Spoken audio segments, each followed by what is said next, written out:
Hello, welcome to Rational Live for Friday, July 16th, 2021. I'm your host, David Dole. I'm going to get to several stories today. I'll give you a little preview in a minute here. But first up, if you want to help support the show, rationalnational.com/join. Here's the image there. That's the Patreon page. Help support the show, or super chats as well. I'll take those throughout the stream. I already see one super chat that I'll get to in a second.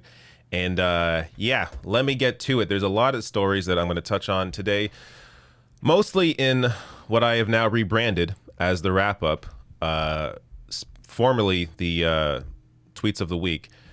Tweets of the Week now essentially has evolved into a different thing. So there's tons of stories every week that I never get to actually cover. So now I'm kind of trying to cover them all in this one segment that I call the wrap-up. But before I get to that, other stories coming up shortly.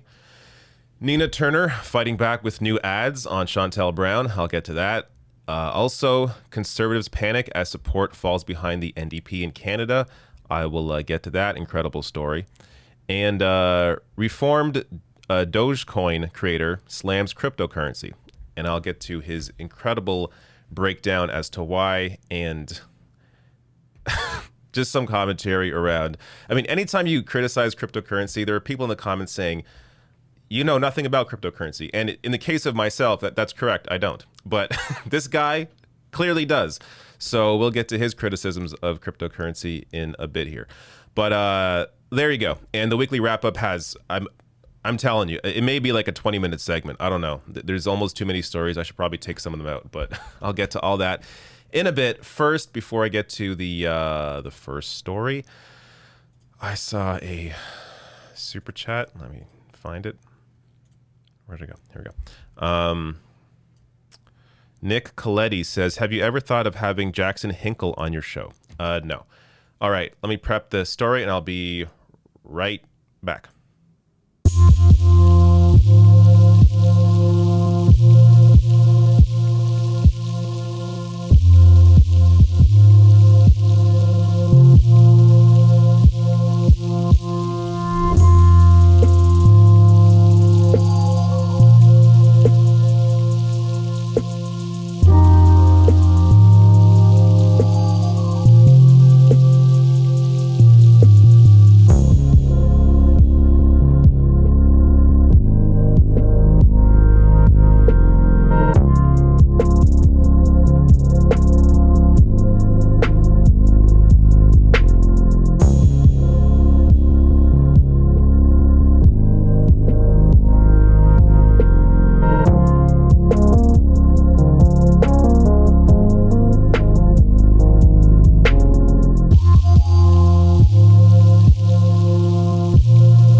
Sorry for the quick be right back. Usually I have a story prep, but I was prepping a lot before the show, so I wasn't able to open the windows just yet.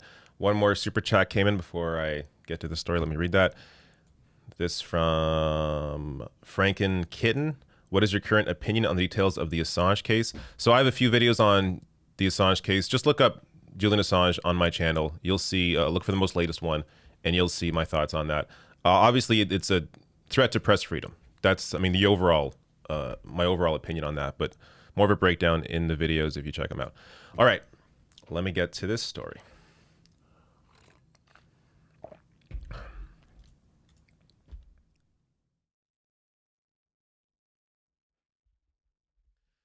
Nina Turner is in one hell of a fight for Ohio's 11th district, with Democratic primary election day on August 3rd. Her opponent, Shontel Brown, backed by every corporate interest imaginable, is now within 7 points of Nina Turner in a recent poll. But, of course, Nina Turner is not going down without a fight, recently putting out, surprisingly, a few attack ads. So normally, you know, more progressive, left-leaning candidates don't do this, but I'm glad they are getting into the fight here and putting these out with the amount of money that is pouring into Shontel Brown. Nina has to do something different to try and, be a little more on the offensive in this race. So there are a couple of ads, attack ads I want to show you. Then I'll show you another ad of hers where she talks about more of her platform. But first, let me get to this first ad.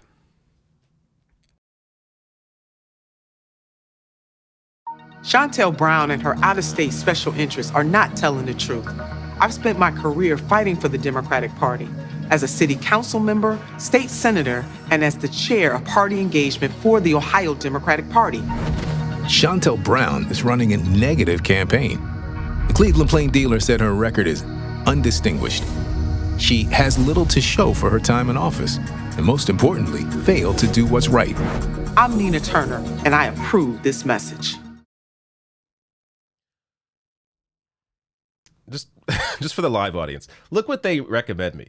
I mean, this is the kind Republican. of This is the kind of bullshit YouTube algorithm we have to deal with. It's Seth Meyers or Joe Rogan or, someone else with already a massive platform with corporate money backing them.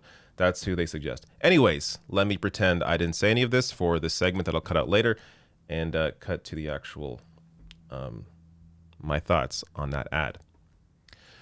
So I think that was maybe one of the the kindest attack ads you'll ever see. But it's good that they're finally being a little offensive here or going on the offense a little bit in this race. But this next ad goes a little deeper on the attacks. And this one, I think, is a little better. Check this out. Nina Turner, and I approve this message. Shontel Brown. We've seen self-serving politicians like her before, using office to enrich friends, family, even themselves. On council, Brown voted to give more than $32 million in taxpayer contracts to a company connected to her boyfriend and family. She even voted to give herself a $7,000 pay raise for a part-time job on council. A slap in the face to working people. Shontel Brown, out for herself. Nina Turner, and I approve. All right. That one, I think, is clearly a little better, but still, I would have gone a little harder on Shontel Brown. Maybe they'll put out a new one, as there's been a lot of information recently coming out about Shontel Brown. As I'll get to, she faked at least 2 endorsements of her campaign. One of them actually backed Nina Turner. So this is a move that Pete Buttigieg did as well back in 2020, where he had like this giant list of names that supposedly backed him, but when journalists actually went to call each of these names, many of them did not actually endorse Pete Buttigieg. Shontel Brown took that exact same strategy for her own playbook for this campaign, and it's so incredibly dishonest. And if any left-leaning progressive candidate did that, there'd be news items in CNN or MSNBC about this. But Shontel Brown does that. Of course, it's only local news, and you're not hearing about it nationally. But let me get to a little more on the differences here between these two candidates. So Shontel Brown, of course, all backed. She's completely backed by corporations. So Jacobin has a great piece on this. Corporate lobbyists declare war on Nina Turner. Corporate Democrats and lobbyists for Big Oil, Big Pharma, Fox News, and Wall Street are fundraising for Nina Turner's primary opponent, Shontel Brown, in the Ohio congressional race. Now, I did a video going into that, more on those details, as well as the fake endorsements that Shontel Brown did. So that video went out on Thursday. You could check it out for more details on all of that. But let's compare that, of course, to Nina Turner. So Nina Turner, this is her most recent numbers from her campaign. Ali Mutnick here tweeting out Nina Turner raised $2.27 million in the last 3.5 months for Ohio's 11th special election. She raised $4.5 million since launching her bid, with $1.3 million last month alone. Her average contribution, this is the key difference here between her and Shontel Brown. Nina Turner's average contribution is $27. $27, plus 1 out of every 7 donors are reoccurring. Turner will face Shontel Brown in the August 3rd primary. So this is the obvious difference. You have here somebody who's backed, Nina Turner backed by the average working class individual. Meanwhile, Shontel Brown backed by just an incredible amount of corporate money, including, Big Oil, Big Pharma, Fox News, the worst kind of corporate money. So let me get to now more of Nina's platform. So this is an ad that Nina put out, I think, just a couple days ago, but this also is fairly good. Check it out. Have you seen the recent news reports? Many billionaires aren't paying a dime in taxes. Surprised? Me neither. It's time to make the wealthy and big corporations pay their fair share and reduce income inequality. In Congress, I'll fight for a $15 an hour minimum wage, work to raise wages for working families, oppose unfair trade deals that ship Ohio jobs overseas, and strengthen Social Security. I'm Nina Turner. I approve this message to be your voice for change. All right, so there you go. Clearly, more of her platform here. This is, I think she's running a great campaign. She is both on the offensive in terms of fighting Shontel Brown, as I just showed you, but also, of course, centering her platform, what she's fighting for, her record as a politician, a known quantity in Ohio. Long before she ever backed Bernie and became a national figure, she has a long history of Ohio, of being in Ohio politics and fighting for the working class. So this, of course, is a very important special election. early voting has already started. There's an event coming up with AOC that she has announced. Also, Democracy for Action here, one of the many groups that have backed Nina Turner. Looking for weekend plans, help us get the vote out for Nina Turner in Ohio 11. Volunteer events available from anywhere. So check out DFA Action, their page, and you can find this link. Also, NinaTurner.com. If you are in Ohio's 11th, go right here. Early voting has started. Vote for Nina now. Click it. It'll tell you where to go, how to vote. Everything's there. And if you're not in the district, of course, you can donate. You can also do what DFA Action here is doing. So many ways to help out Nina in this campaign. This is such an important race. Nina is a fighter, a strong voice, and I think the voice that progressives in Congress need to help lead them forward. All right, there you go.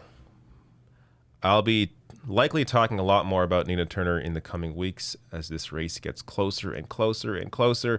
It is just, they're pulling, if you saw the video on Thursday, they're doing everything that they can to try and stop Nina Turner. They are terrified.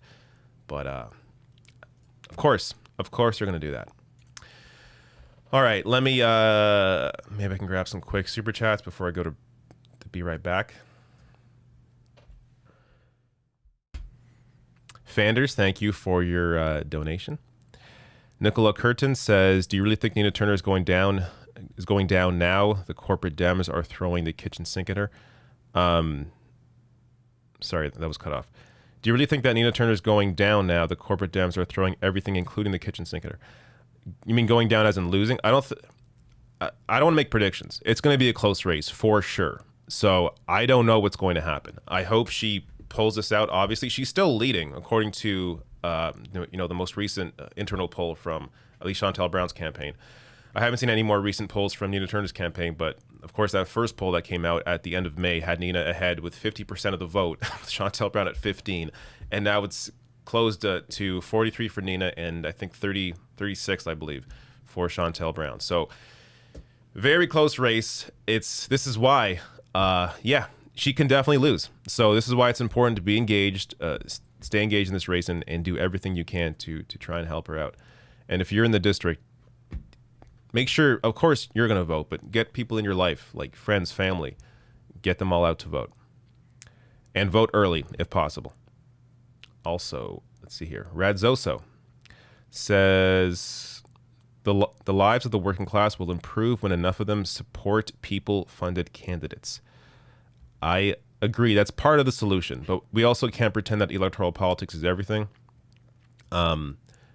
As you know, there are many ways to try and change the current situation in America or wherever you live. Part of it, of course, is through various groups organizing, but also, unionizing your workplace if you can. Get involved in that process. There are many ways for the working class to grow their power, but of course, yes, electoral politics is an important piece of that. Fly Chomper Fly says, this will probably make people uncomfortable, but it's critical if you are truthful about Nina Turner getting elected. Phone bank for her or go canvas. Yep. Last one here. Why does it cut off these chats? Here we go. Captain Pollywog Vanderbeef says, great content as usual, David. What are your thoughts on the growing tensions and possible domestic attacks in August? Is that about the Trump, people thinking that Trump is going to somehow become president? I haven't read enough about possible domestic attacks, so I can't really comment on that. But if that's what you're talking about, I don't know how to deal with those people. I mean, we're talking about complete loons, somehow thinking that Trump's going to become president in August. I don't even know how to engage with that conversation. It is so completely absurd. I guess if their plan is to try and take over the White House, all right, you can try. I don't think it's going to happen. So I don't know how serious those possible attacks are. But, after seeing what happened on January 6th, you can't really take any of these potential attacks lightly. Fly Chomper Fly says, I phoned bank last night. I challenge everyone here to do it. It's that important, and I'm not in Ohio. Good work. Yeah, definitely phone bank if you can. Last one here before I go to Be Right Back to prep the next story. Adam says, why don't leftists focus on founding documents rooted in systemic issues like U.S. Constitution, Declaration of Independence, and Doctrine of Discovery? Are you familiar with Native organizations like the Red Nation? No, I am not that one in particular. I don't really understand what you're arguing here, but I'm sure you have a point that is worth exploring. I just don't know enough about what the point that you're trying to make is. All right, I will be right back to prep this next story.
All right, back now and ready for this Canadian story.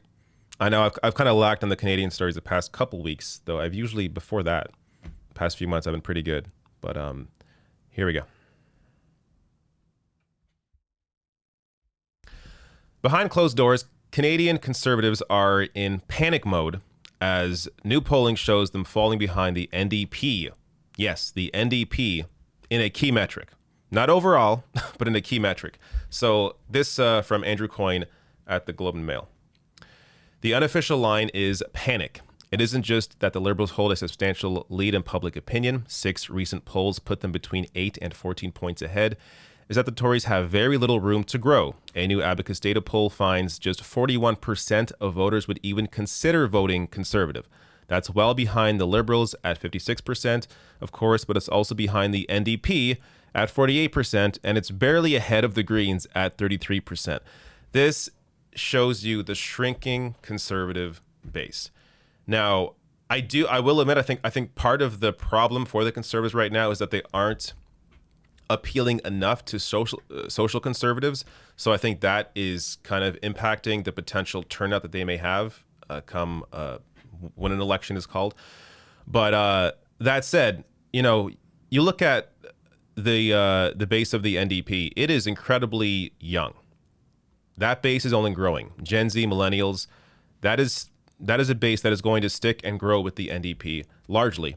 And meanwhile, the Conservatives, they appeal to largely older voters, and that base, of course, is shrinking.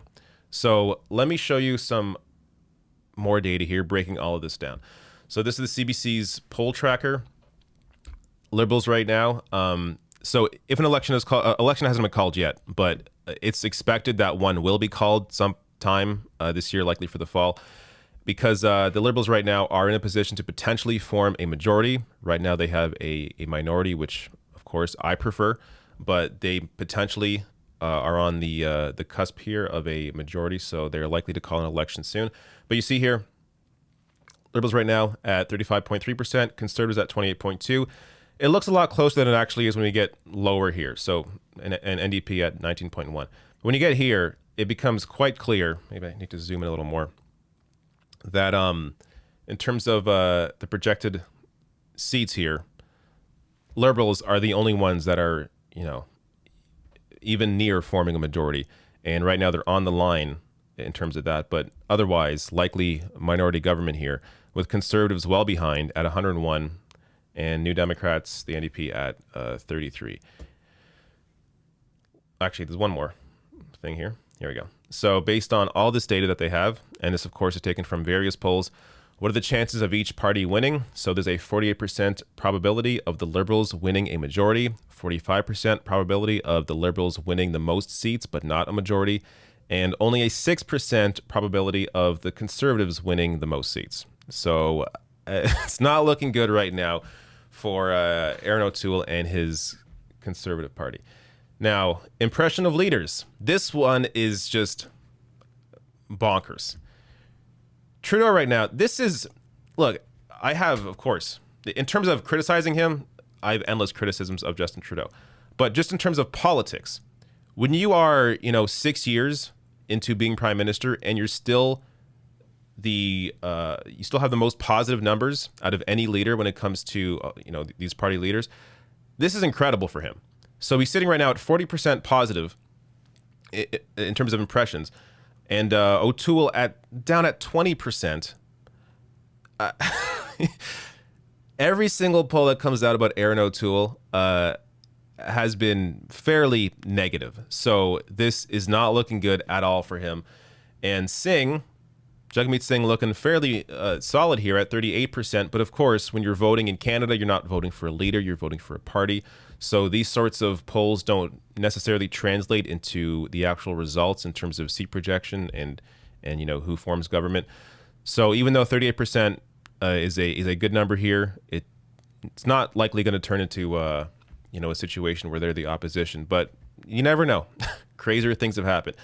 And you have here Annamie Paul, Green Party leader, down at 15%. There's a lot going on right now with the Green Party.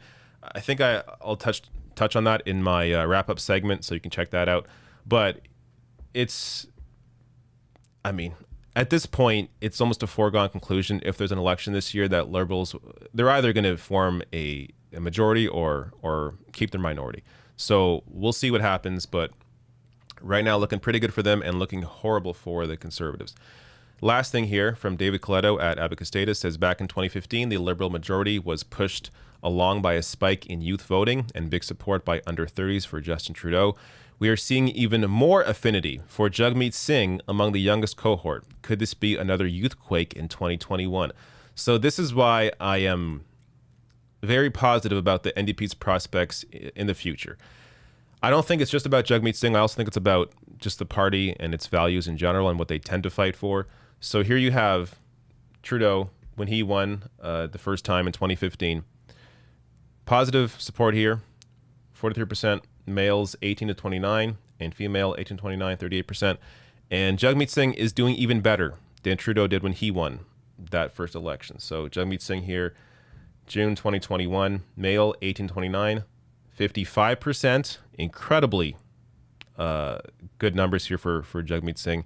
And female 18 to 29 at 56%, similar. So here you have incredible youth support for Jagmeet Singh and the NDP in general. This is going to, they're not going to form a government this year, but this will keep them going. And this is only going to, I think, improve for them going further. As we look at whether it's climate change, whether it's wealth inequality, there really is only one party that is seriously addressing these sorts of economic issues, and that is the NDP. And, to be fair, the Greens at times as well address those, but it really depends on who the MP is. Annamie Paul, I'm not a huge fan of her as Green Party leader, though I do like Paul Manley. I like Elizabeth May. So the Greens right now are going through a moment. I don't think they're going to really make any noise anytime soon because of that. So because you have a Green Party that is kind of losing or staying the same in terms of their support, conservatives dropping support, liberals still holding on to support, but not holding on to the youth the way they used to, I think you're going to see the NDP, if they don't, grow substantially this election, in the next several years, I think you will see the NDP continue growing, and at some point, they're going to be a force to reckon with. All right, there is a Canadian story. I actually have a couple of more Canadian items in my wrap-up segment later on, but I'll get to that. Let me see if there are any super chats.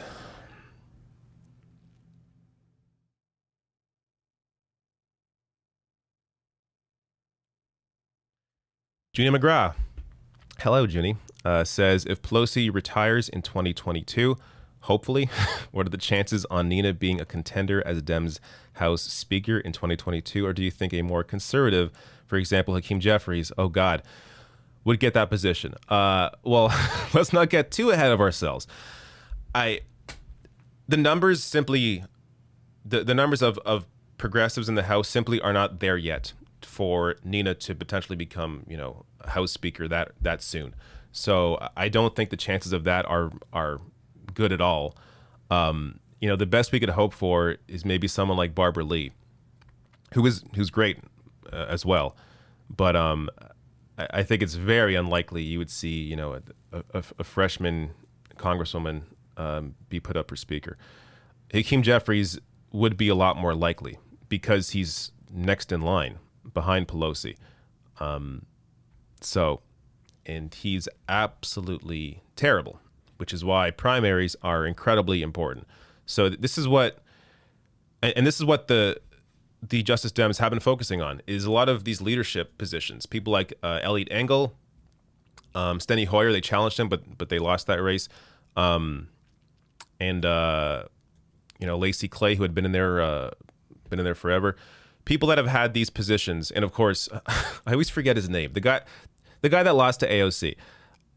It was a few years ago, so I forget his name. But he was the guy who was behind Pelosi to be next in line as speaker, and he got his ass kicked by AOC. So it's important to primary these sorts of leadership positions so that if the opportunity comes, they're no longer there to be able to take that spot. Joe Crowley, thank you. Yes. But there you go. All right. Oh, sorry. Is there more? Yes, there is. Kira M says, hi, David. I hope you and your son are well. Thank you for your coverage on Nina's race. The tactics used by the corporate Democrats are wild. Yes, they are.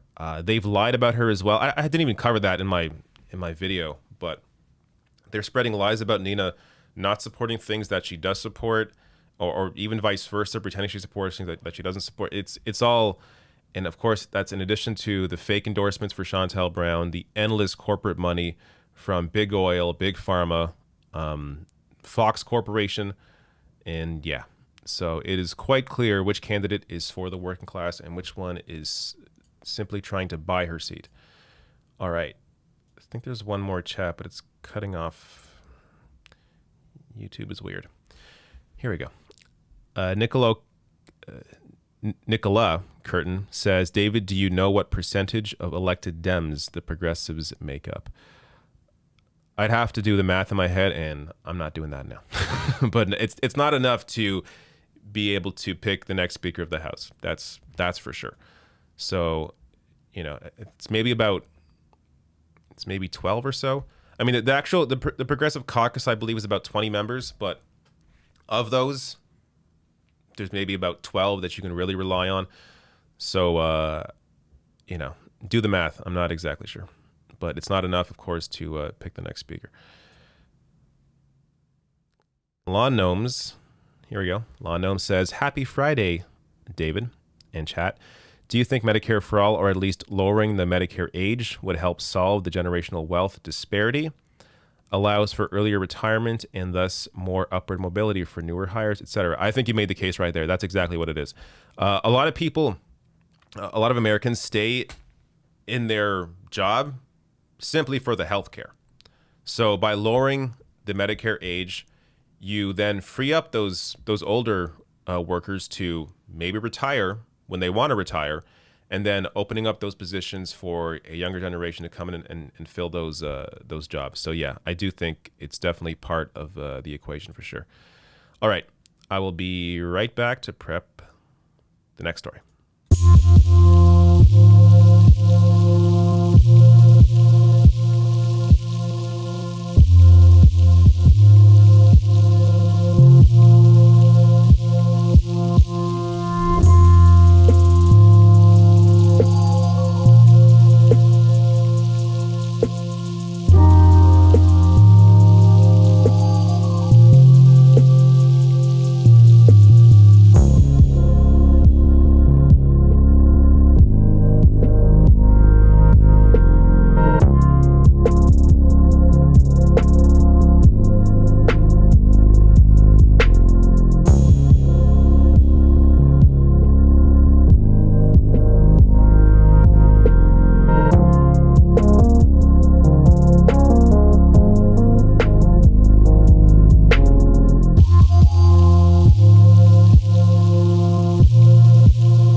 All right, here we go. A cryptocurrency story.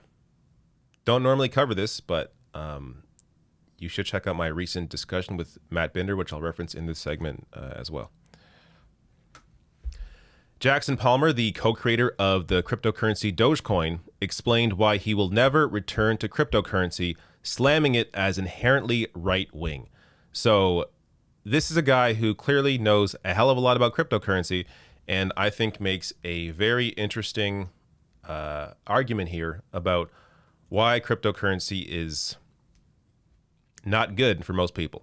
So let's start with his tweets here. He says, after years of studying it, I believe that cryptocurrency is an inherently right-wing, hyper-capitalistic technology, but built primarily to amplify the wealth of its proponents through a combination of tax avoidance, diminished regulatory oversight, and artificially enforced scarcity. Despite claims of decentralization, the cryptocurrency industry is controlled by a powerful cartel of wealthy figures who, with time, have evolved to incorporate many of the same institutions tied to the existing centralized financial system they supposedly set out to replace. The cryptocurrency industry leverages a network of shady business connections, bot influencers, and pay-for-play media outlets to perpetuate a cult-like get-rich-quick funnel designed to extract new money from the financially desperate and naive. So before I go any further, already, you know, I'm not an expert in this field, but this guy clearly is, and I think he's making a solid argument here on the point of bot influencers. This is a issue that I covered recently in my discussion with Matt Binder. Check out the interviews playlist on this channel. You can find it there. FaZe Clan and other big influencers caught shilling for altcoins. So you had here, you know, big, huge influencers, a lot of them on Twitch, basically getting paid to shill for these altcoins. I mean, there's countless of them, because they're making a ton of money from doing that. So they get paid to shill for these altcoins, fooling their audience into thinking that they're going to get rich if they invest in one of these unknown altcoins, and then later deleting tweets about it and trying to get away from any sort of culpability for their actions. So this is one of the ways that these sorts of altcoins try and gain traction, is through these influencers, as Jackson Palmer pointed out there. But back to his argument here. Cryptocurrency is like taking the worst parts of today's capitalist system, example, corruption, fraud, inequality, and using software to technically limit the use of interventions like audits, regulation, and taxation, which serve as protections or safety nets for the average person. Lose your savings account password? Your fault. Fall victim to a scam? Your fault. Billionaires manipulating markets? They're geniuses. This is the type of dangerous free-for-all capitalism cryptocurrency was unfortunately architected to facilitate since its inception. But these days, even the most modest critique of cryptocurrency will draw smears from the powerful figures in control of the industry and the ire of retail investors who they've sold the false promise of one day being a fellow billionaire. Good faith debate is near impossible. Yeah, on that last point, if you criticize or say do an interview with somebody about cryptocurrency where they criticize cryptocurrency, check the comment section on that video or check any, under any tweet that's criticizing cryptocurrency. You will find these people. Some of them I'm sure are real. A lot of them I think are sock puppet accounts. But regardless, you have this, this false promise being put out there, tricking people into thinking that they're going to get, rich quick through this scheme. And right now, in a system that is so unequal, you have a lot of people falling victim to this, thinking that, hey, I'm in a shitty situation. This is my potential out here. And look, you can say it in some ways, it's kind of like a lottery. If you invested early into Dogecoin or Bitcoin and you kept that, for the past 5+ years, 10 years, then right now I'm sure you could sell it and be great. But that's not the experience that most people have with these various whether it's altcoins or whatever it is. So it's important to be very cautious when being involved in cryptocurrency. Be aware of what you're doing and understand that you're taking a massive risk, especially if you're putting a lot of your money into it. If you're super rich, yeah, I'm sure it's easy to throw your money around and hope that one day maybe one of these things will pay off. But for a lot of people that are just trying to find a way out of being incredibly poor right now because of the situation of what capitalism has done to society, it's important to be aware that you're not going to get, don't get fooled into doing something where you're throwing your life savings into an altcoin that's just going to go bust, a week later. So listen to people that know what they're talking about. Don't listen to me. Listen to Jackson Palmer, co-creator of Dogecoin, and his warning on the entire industry. All right, that's that story. I'm sure there are people in these comments right now, the live chat, that are attacking me or attacking Jackson Palmer. But again, I'm not an expert. I would say the co-creator of a cryptocurrency is more of an expert on the issue. Okay, let me check to see if there are any chats. What about Dink Doink currency? That's probably real. I mean, there's MILF coin. That's one of the ones I covered when I talked to Matt Binder. There's so many altcoins. I wouldn't be surprised if Dink Doink is a cryptocurrency. All right. Let me grab some chats here. Nicholas says, sorry, forgot to mention I am Scottish and live in Scotland. Awesome. Good to hear from people all around the world. Law Gnomes here said, wait, did I miss that earlier? I must have missed that earlier. Unless I read it again. But thank you.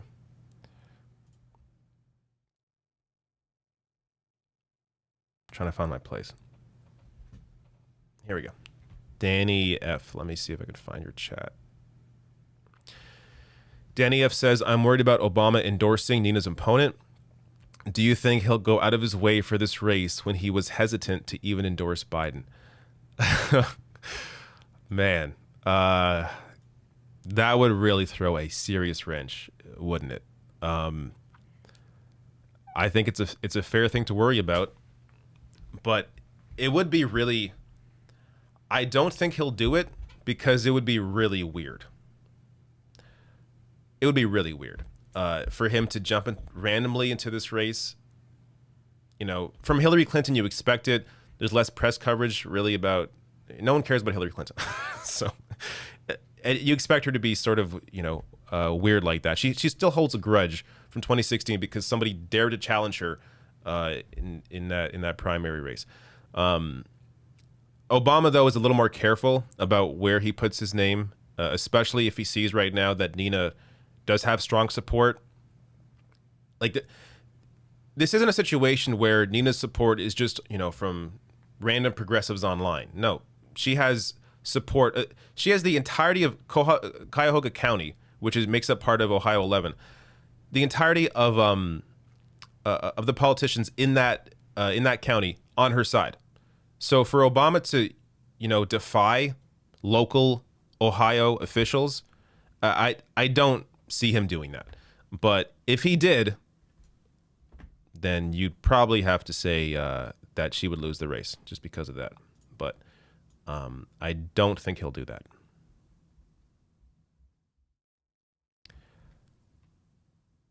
Fly Chomper Fly says, I don't see any difference between crypto and the stock market. Just saying. Yeah, I mean, it is pretty similar at this point. At least when we're talking about altcoins, there isn't much of a difference there. All right.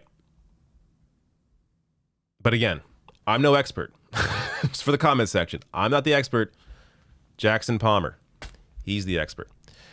All right, I will be right back as I prep the massive rebranded tweets of the week. Now the wrap up.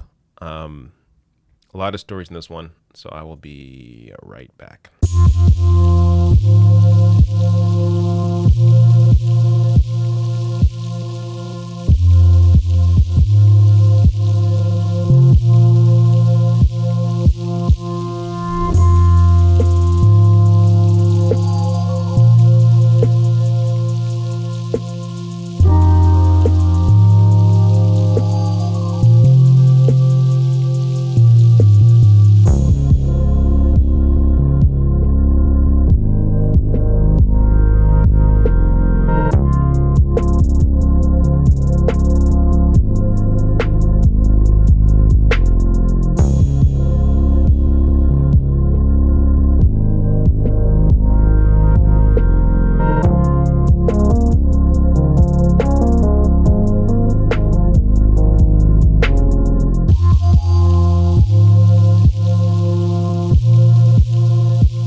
All right, this may be too big.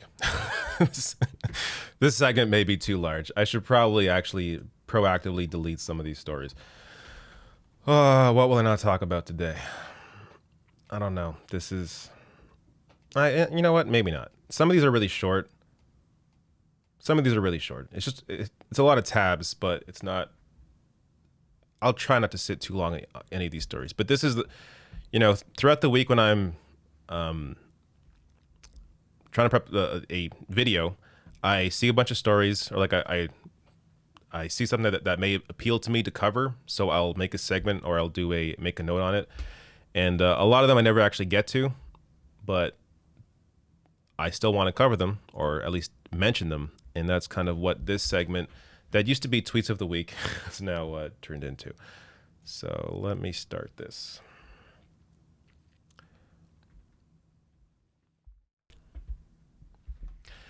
It is time for the weekly wrap-up, formerly known as Tweets of the Week. So this is where I gather a bunch of stories I didn't get to cover this week and cover them all at once as quickly as possible because these are things I wanted to cover, but just, didn't have time, but I still think are worth mentioning and worth you knowing about. So I want to make sure that you see these stories that you may have missed. Let's start here with Joe Manchin.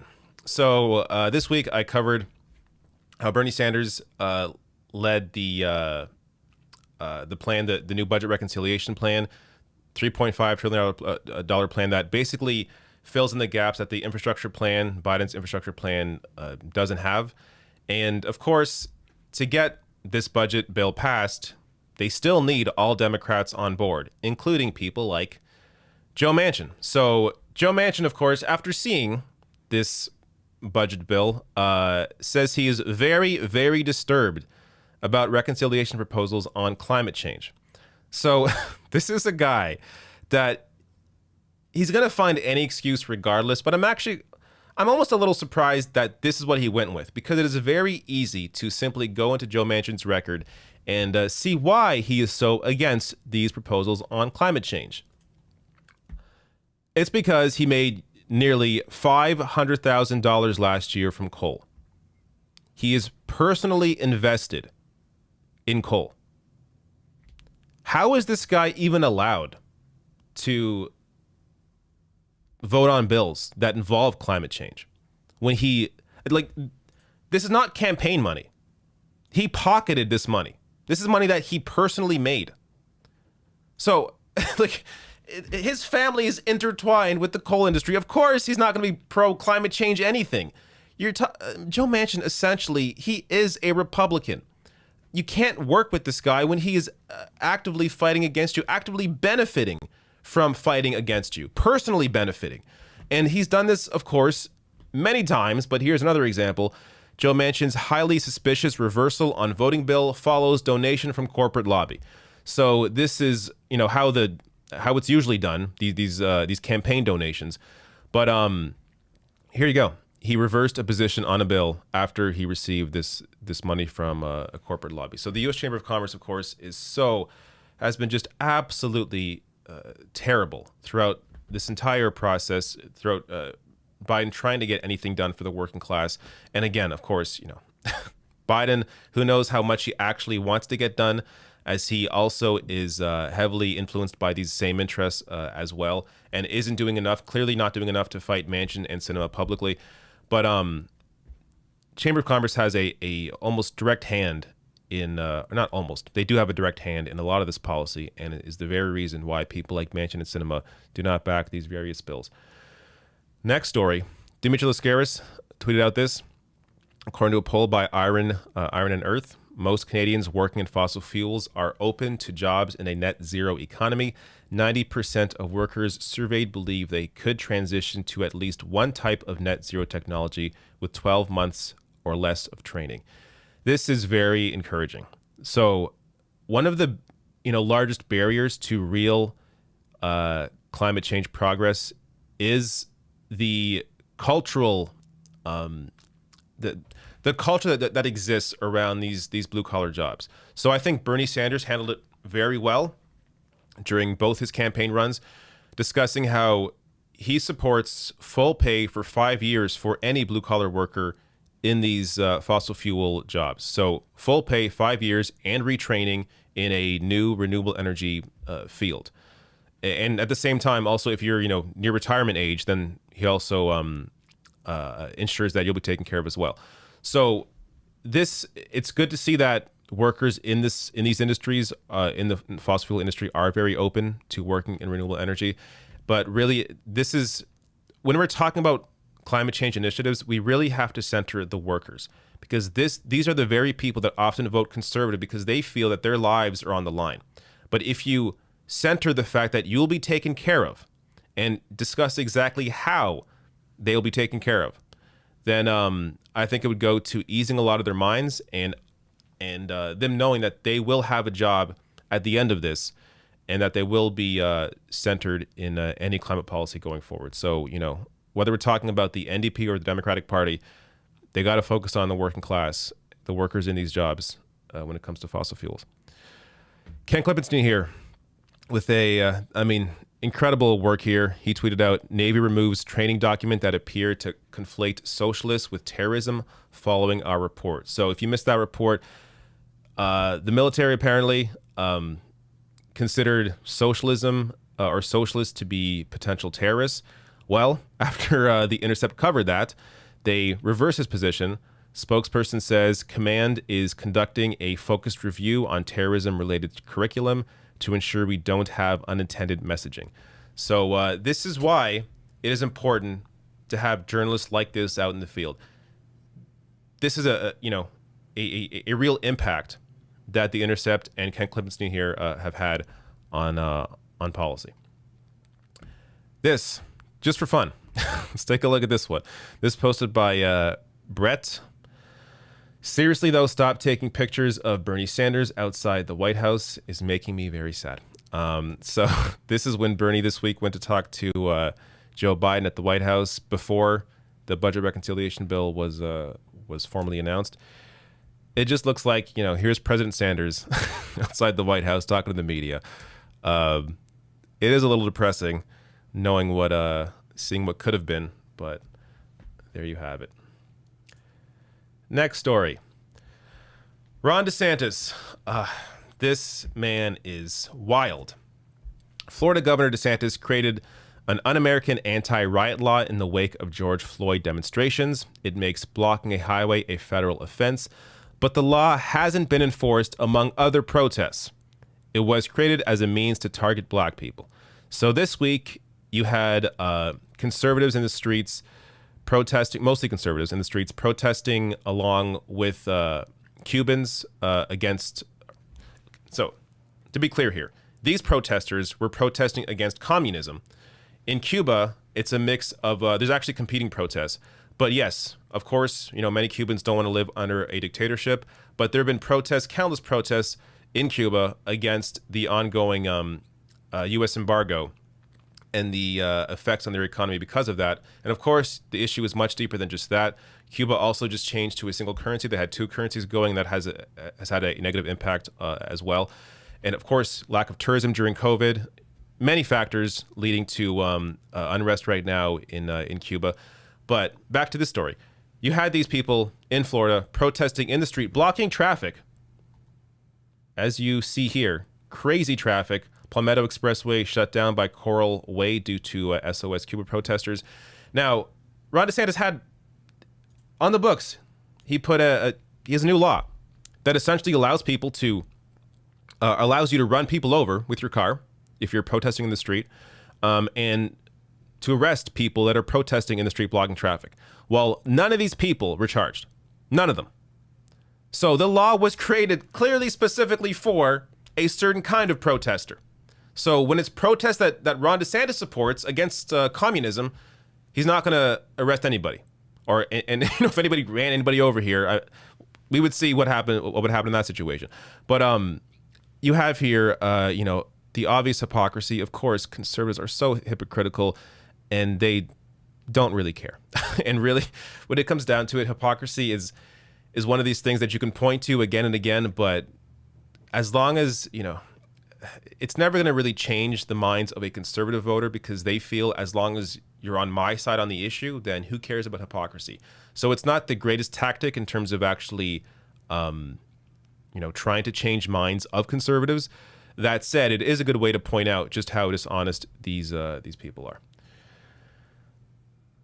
Dimitri Lascaris, again, this time posting a great clip here, says in an interview with, or not a great clip, but a clip worth discussing.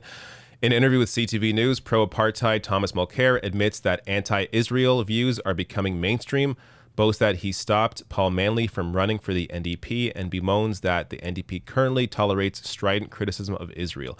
So Tom Mulcair used to be the NDP leader, believe it or not. And this man is, as far right as you can get before becoming a conservative, or I should say literal conservative leader. But check out this clip here. But the person who finished second had these very strident anti-Israel views. That's clearly a faction that would love to take hold within the Green Party. And, these anti-Israel views are becoming, unfortunately, mainstream. I see even in the NDP, there's some rather strident comments against Israel on the part of some people who have been there for a long time. Not something that Jack Layton or I would have ever accepted in the NDP. So how this even became an issue for the Green Party is a bit bewildering. Paul Manly, one of the two remaining MPs, of course the other is Elizabeth May, has very strong, he would say, anti-Zionist views. He's very strongly anti-Israel. He's expressed those views many times. In fact, he tried to run for us, and I denied him. So this, of course, is just completely disgusting. I hope by this point, if you're familiar with my videos, I don't have to explain this. But how can you not understand standing up for those that are being oppressed? Palestinians are being oppressed, living in an open-air prison in Gaza. The right-wing Israeli government that Tom Mulcair supports as a former NDP leader, unwilling to recognize here what the Israeli government has been doing for decades. So it's just disgusting to see this from Tom Mulcair, but he has a consistent record on being gross on this issue, and to be fair, many issues. But some reactions here to that clip. Sam Hirsch here saying, "I'm glad we organized against Thomas Mulcair at the 2016 NDP convention and continued organizing in 2018 and 2021 to get the Palestine resolution passed. The party has come a long way on Palestinian human rights since he was ousted, and we're all better for it." So this is a great point, because, Jagmeet Singh, I've had my criticisms of him, including on this issue. But it's night and day compared to where the party leadership used to be. So there has been clear progress on this issue now with Jagmeet Singh as leader, and many other issues as well. So yeah, thank goodness that he is no longer leading the party. And last comment on that clip, Bazain Zubi here saying, "Imagine being a 26-year-old Palestinian young woman working with this guy. 3 years and Buddy never even learned my name." There you go. Now some fun. This post, Shark advocates call for rebranding violent attacks as interactions. Now, I'm showing you this because I saw this hilarious reply. Shark involved bitings.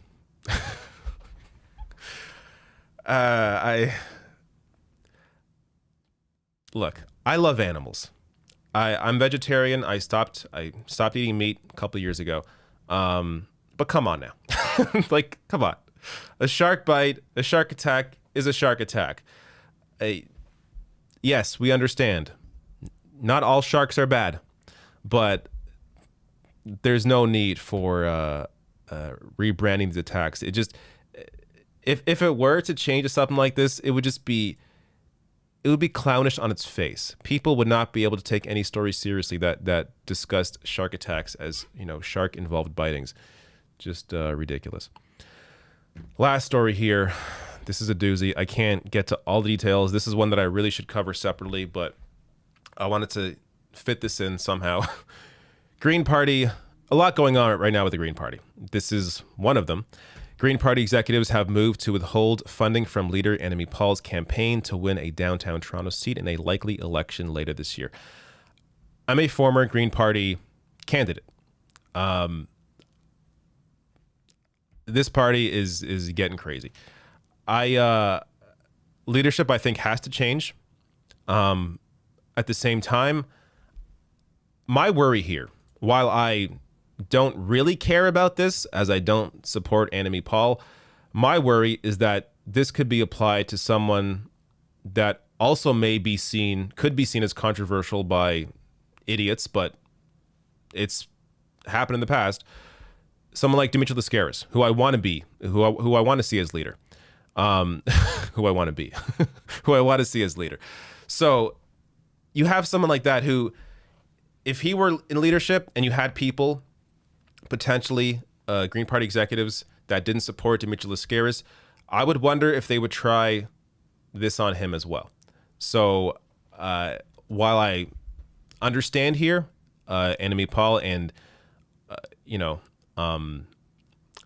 the criticisms against her, and there are plenty, including the fact that she wouldn't defend her own MP against attacks by one of her advisors. And I think that really is what's largely driving a lot of this. But still, I worry what kind of precedent this may set in the future. But there's been so much going on with the Green Party in Canada, it really is impossible to cover it all. But here's another piece of it. Embattled Green Party leader faces prospect of losing party membership. CBC News now has learned the party's federal council discussed reviewing Annamie Paul's membership during a meeting last night. Now, this is a little more technical, as it's potentially over the fact that I believe she's trying to sue somebody on the Green Party federal council, and there's a Green Party policy saying that if that happens, then you could lose Green Party membership. So I think that's why this is happening. But there right now is there's a lot going on with this leader and her future with the party. I can't imagine Annamie Paul is going to last much longer as leader. She still does not have a seat, is still trying to fight to win a seat in Toronto, where it's very unlikely she will win a seat. I really don't get why she can, if she wants to keep this position, why does she keep trying to win a seat in Toronto? You got to go somewhere else. Go somewhere, go to BC or go to the East Coast, where there is potential there to actually, win a seat. But to continue fighting when you're going to lose, a seat like this, it makes no sense to me. Anyways, what a place to end. That is the first wrap up, formerly known as Tweets of the Week. All right, that segment was too long. So thank you for sticking with me through all that.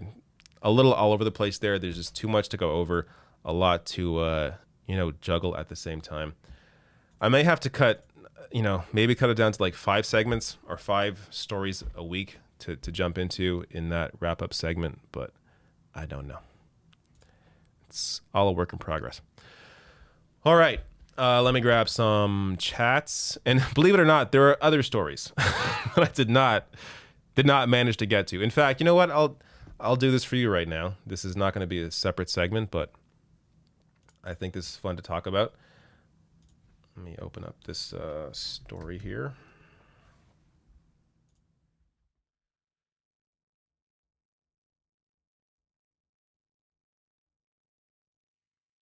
Here we go. So this right here. Tucker's quote here. Now, I haven't read the piece. I'm not really sure what Matt Taibbi is arguing in this piece, but this quote is all I'm referencing here. Tucker Carlson here saying, as soon as I started having Bernie-type people on the show, that's when it started. The second I did that, they called me a white supremacist. To take Tucker at his word, if that's what Matt Taibbi is doing here, to take Tucker at his word is just so naive. I mean, all you got to do is maybe watch Tucker Carlson. Maybe see a segment like this where he embraced white supremacist replacement conspiracy theory, claiming Democrats are importing immigrants to dilute American voters. That is a real segment, real things that he said. And, of course, white nationalists loved it. White nationalist website calls Tucker Carlson's replacement rant one of the best things Fox News has ever aired. The Fox News host has won the praise of an officially designated hate group after appearing to endorse the racist replacement theory. This is why Tucker's being called a white supremacist, not because he's having on Bernie-type people. Those Bernie-type people have a history of actually attacking Bernie Sanders, so I'm not even sure if that you can really consider them to be, Bernie-type people. It's just, God, Tucker is so dishonest. It's amazing anybody can fall for any of this. But anyways, that's one of the stories I could have done. There's another one. Actually, I'm going to save this other one because I may actually cover it. But I think I see some chats. Let me grab some super chats here.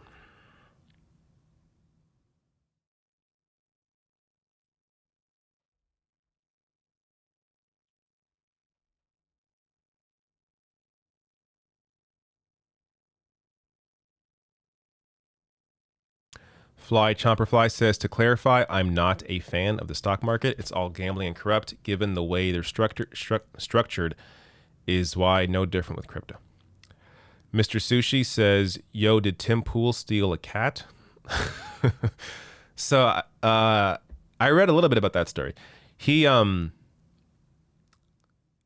guess, I believe it was a producer that somebody worked for him and then didn't work for him, but their cat was still at his house and he wouldn't give the cat back. So that was my understanding of it. Eventually he did give the cat back and the cat was fine. But that's what I heard. Mike H says, what are some areas where Canada is worse than the US from a left-wing perspective? What are some of the areas where Canada is worse than the US from a left-wing perspective? I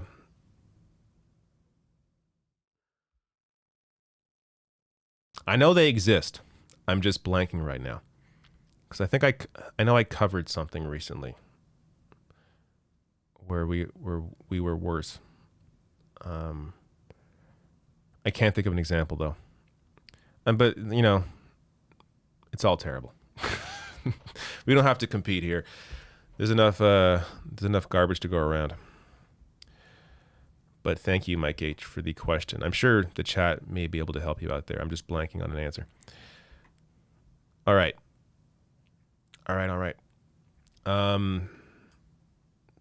That's it. So, as I said last week, I'm still trying to figure out what to do with the Twitch page. They took away my partnership for no reason. So now I'm like, fuck Twitch. I don't want to be on there anymore.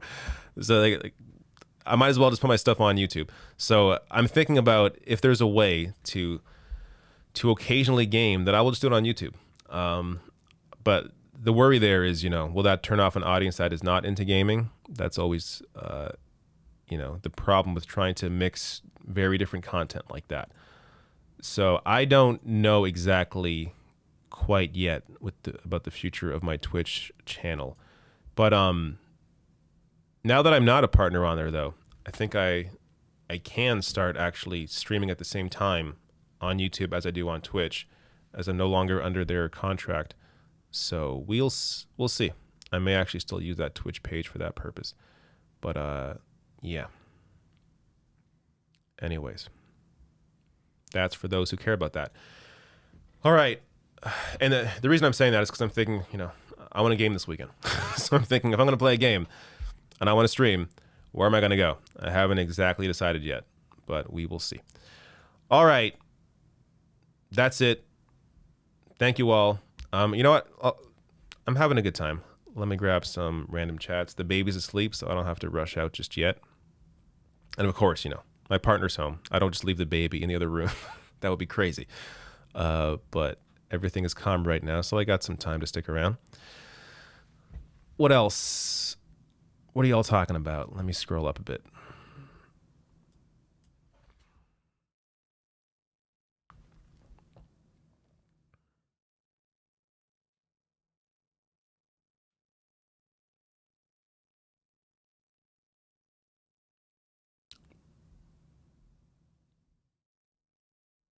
I will find something. Winston says Matt Taibbi is a doorknob. I haven't been following him too closely, to be honest with you. He does seem to be on a bit of a different trajectory right now, but I haven't read enough of his recent content to really comment either way.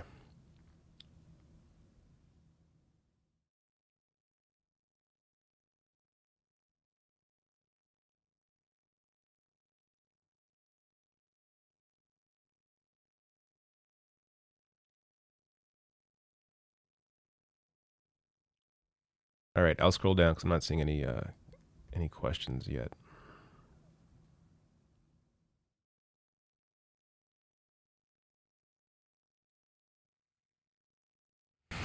Hizzle Mobizzle says, if you constantly have to defend yourself from being called a white supremacist, then maybe you are a white supremacist. I think that's a good observation. Of course, that, isn't always the case. Sometimes there's, false narratives that are propagated. But if you're a large figure like Tucker Carlson, and you have a history of saying white supremacist things, then maybe, just maybe, you actually are a white supremacist. And, in terms of what's actually in his head, I don't know and I don't really care. What matters is what he puts forward. What matters is his actual impact on society.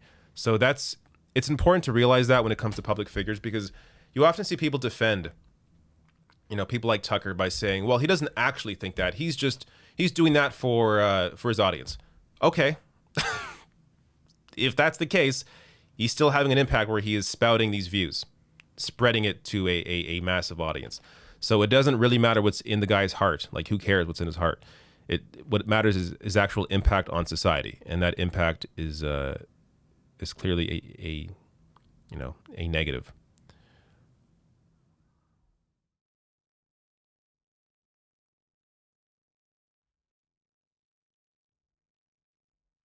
Jared says, you never stream anyway, LMAO. I know, which is why it's so funny that they removed partnership, because apparently I was streaming somewhere else at the same time as I was on Twitch.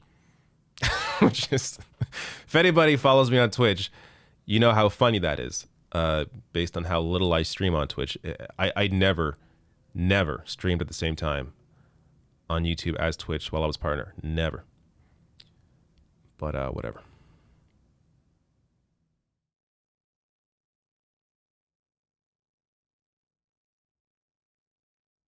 Oh, here we go. Some super chats coming in. Sorry, I missed those. Let me see. Adam says, please consider checking out Mark Charles's TED Talk on the doctrine of discovery. Can't post it for some reason. Thanks, David and chat. Thank you, Adam. I don't know anything about that, but sure. Radzoso says, hey, David, so has your son gotten a job yet? Or is he still mooching off of his parents? Well, he's 6 months old now, so he better start looking for a job soon. No, he's definitely a baby still.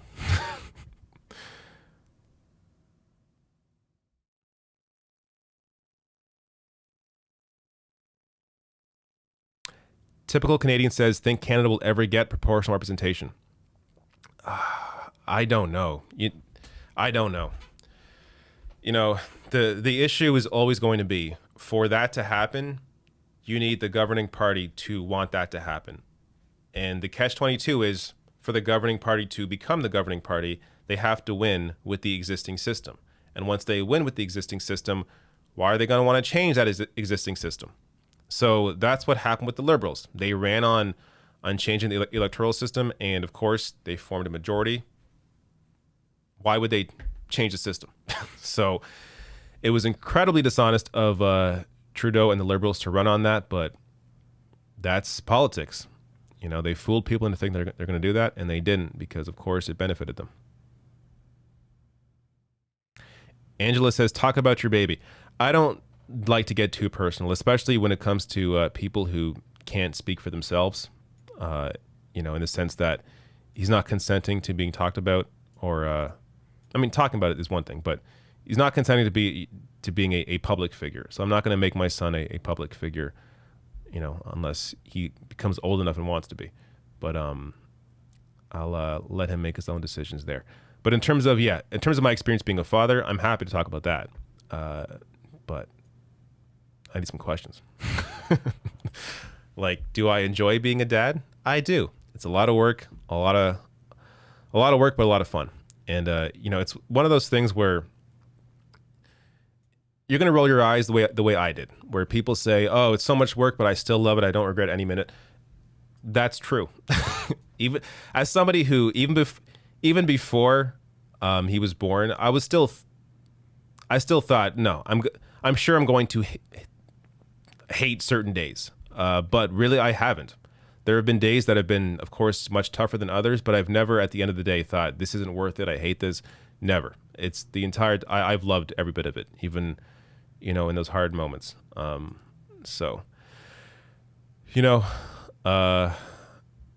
even if you think you may never become a parent or don't want to be a parent, you may change your mind one day. That happened to me.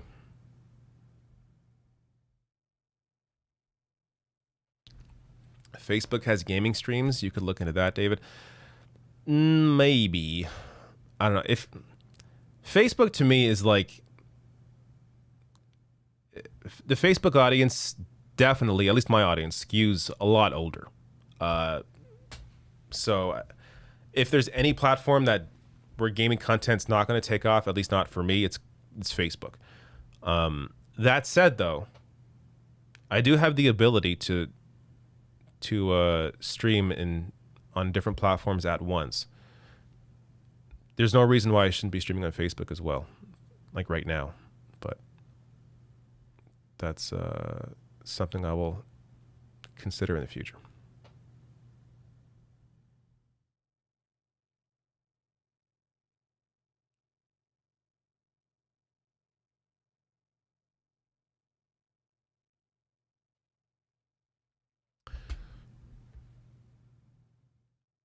Winston says, did you see that some force the vote types are now against Medicare for All because it gives government too much power? I try not to be too engaged in that discourse. I haven't seen that. Unless you're talking about Medicare expansion. Just the amount of brainworms that are out there. People against, like, if you're against expanding Medicare, like lowering the age of Medicare, do you understand that's what the Medicare for All bill did? Like that's how you implement it. It's a transitional period. Over, I think Bernie's plan was over, 6 years, where the Medicare age lowered every year. That's how you expand to eventually get Medicare for All. To be against Medicare expansion is, I guess you're right. It's to be against Medicare for All because that's how you would implement it. I don't. There are certain, sections of the internet that maybe just aren't worth engaging with because it's a lot of gaslighting and just stupid shit.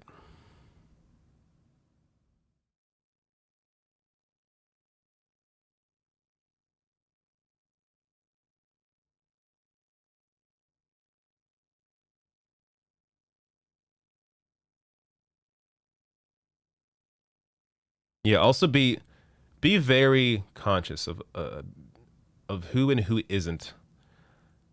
Like, there's a lot of discussions about leftist infighting online. A lot of those fights aren't with actual leftists. They may pose themselves as such, but they're not. Like, if you're fighting against Medicare expansion, I'm sorry, you're not on the left. So you can't call that leftist infighting when you're actively fighting against progress. So there's a lot of that going on. And at the same time, there are other, arguments or disagreements or debates that are perfectly fine. It's fine to have, debates and discussions over various issues or how to best implement something. Like that's fine. But when you start getting into, when you start getting into actively, only attacking people on the left and completely avoiding any attack at all of anybody on the right, media, politicians, or otherwise. Come on, it's you can't be shocked if people begin to question who you're actually or what you're actually fighting for. John Thomas says, David, the average gamer is 40. If you think you're streaming to young gamers, you've always been kidding yourself. The average gamer is 40. Yes. The average game stream viewer, I really don't think is 40. If you have data on that, you can show me. But even I took a long time. I used to write about video games. Like I was heavily into gaming culture, and I'm kind of getting a little more back into it now. But it took me a while to get on the game streaming, bandwagon. Because I never understood why I would want to watch somebody play video games when I could just play it myself. And really, I still kind of feel that way. I mean, that's why I'll stream, but there aren't many games that I'll watch people play. So when it comes to the audience for game streaming, it does skew younger than 40 for sure. That said, your point about the average gamer age is correct, but also understand that includes people that play on their phones, casual gamers. So it's a little different when you understand what that number really means. But yeah, I didn't mean to make it sound like gaming is for kids. It's not. But game streaming, that's a bit of a different story.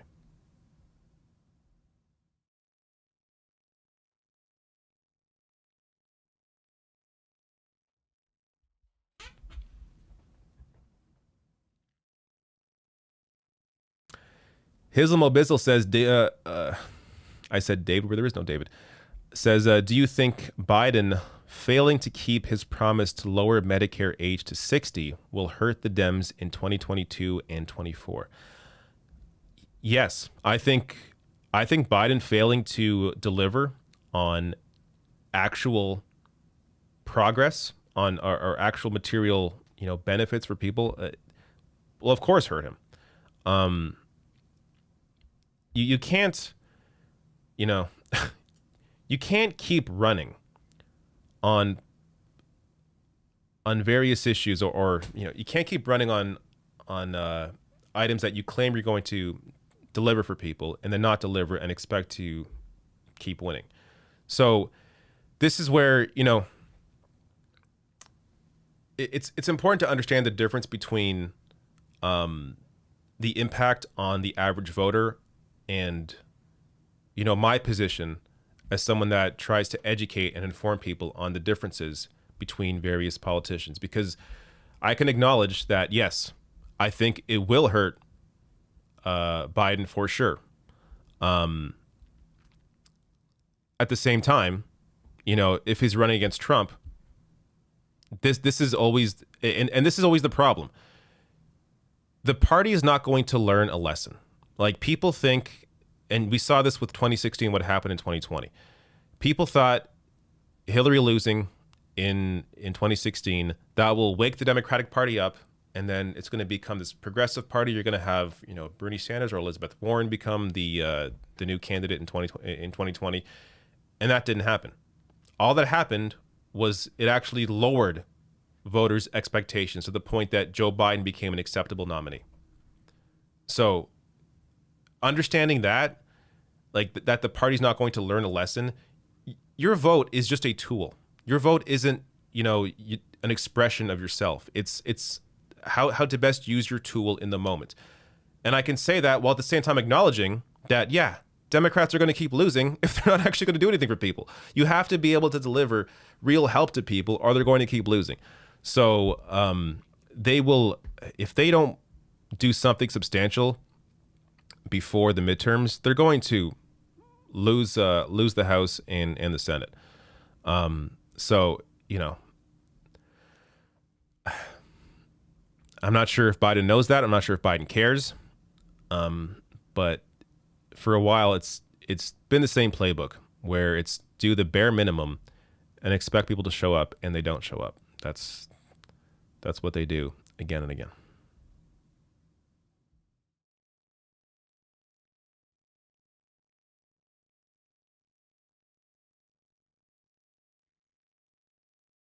All right. I'm probably going to jump out of here. Scroll quickly. Something stands out.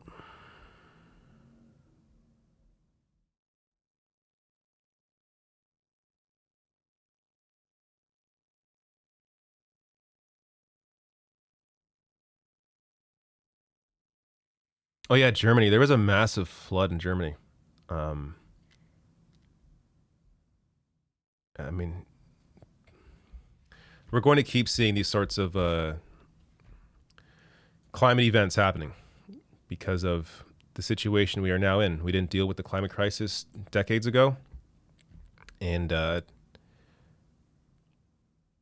this stuff will just keep happening.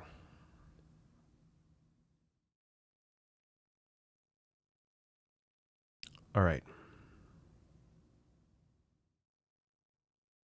I'm seeing Tulsi's name pop up in the chat. Let's just erase Tulsi from our lives, from our memories. Also, you know, speaking of so-called people on the left, if you backed Tulsi Gabbard over Bernie Sanders in 2020, the person that didn't even support Medicare for all, and you're going to then attack people for not supporting Medicare for all, I don't know what world some of these people live in, but it's definitely not objective reality. All right. Let's go. All right. Thank you all for showing up. Back again, of course, on Friday and maybe sometime this weekend for gaming, but I don't really know yet, as I said, where that will be. But thank you all for showing up and see you next week. Goodbye.